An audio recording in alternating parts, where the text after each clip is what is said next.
Hello guys, ito ang Uluru, the single biggest monolith stone in the whole world. Ito po ang attraction sa Center, Australia. Ito ang entrance. Napakaganda ng pagkakaplano kung papaano ito masusustain at laging mabibisita ng generation after generation. It's a national park. Can you see the gates? Yes. Si Renan magbabayad at may entrance fee. Three friends here Kailangan eh. are from the Philippines. Mabuhay! Hello! Yeah, thank visiting. you. Yes. Yeah. Ilang pasahero kami?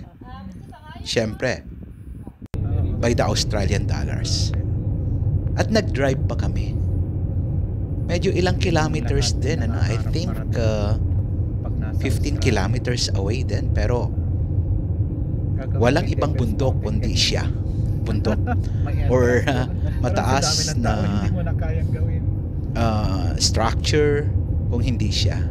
Pave ang kalsada at habang papalapit ng papalapit ay patibok ng patibok ang puso ko dahil sa excitement.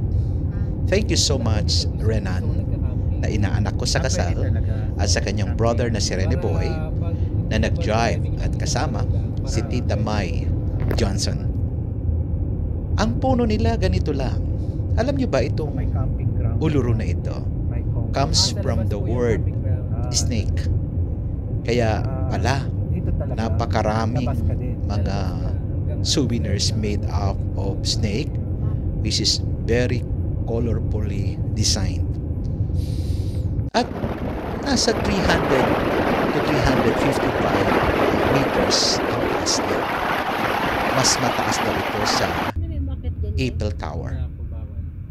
At may drama ang kulay ng bundok na ito na makikita mo morning and sunset.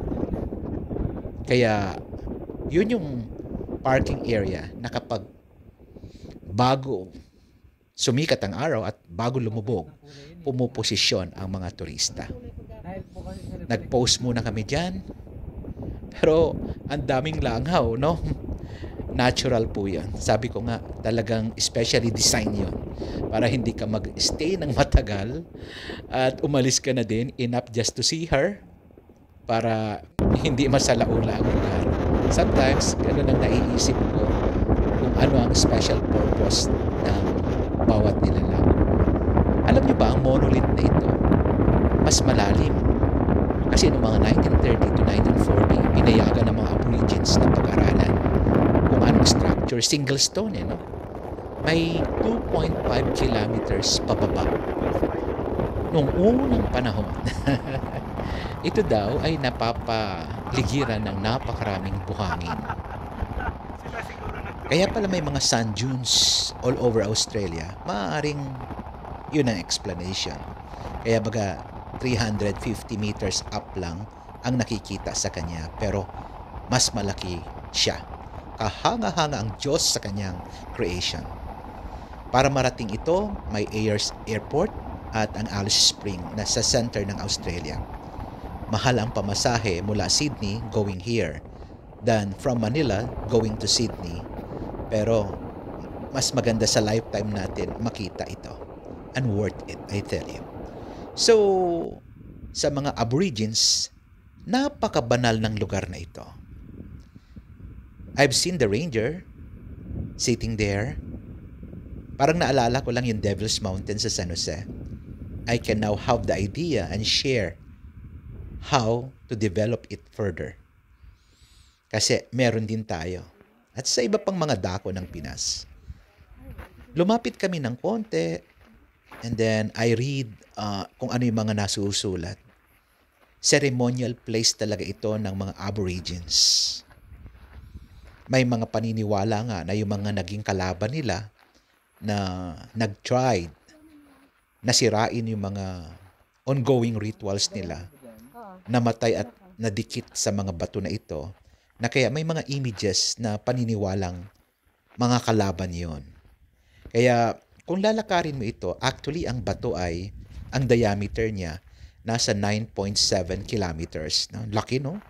Kaya kung lalakarin mo, may pang 1 hour, may pang 2 hours, may pang 3 hours, at yung malibot mo siya ng buong buo, 4 hours. Matarik ang araw, pero malamig ang hangin. Kaya himala na parang dito lang ako hindi nahapo. Dahil minsan pag long walking, may reklamo na ako, pero dito siguro ini-enjoy ko. May explanation din yung mga butas na yan, no? Na all about the history. This is 500 million years stone. Mas matagal pa ito sa mga dinosaurs kasi ang dinosaurs nasa 250 million years lang ang edad. Ito ay 500 million years. May dalawa siyang pangalan, ano? Uluru or Ayers. May isa pang national park out there, pero we gonna travel 50 kilometers to reach it. Pero ito, sapat na. Kaya nagpuri ako sa Diyos because of this. Thank you for watching, guys, and keep on following.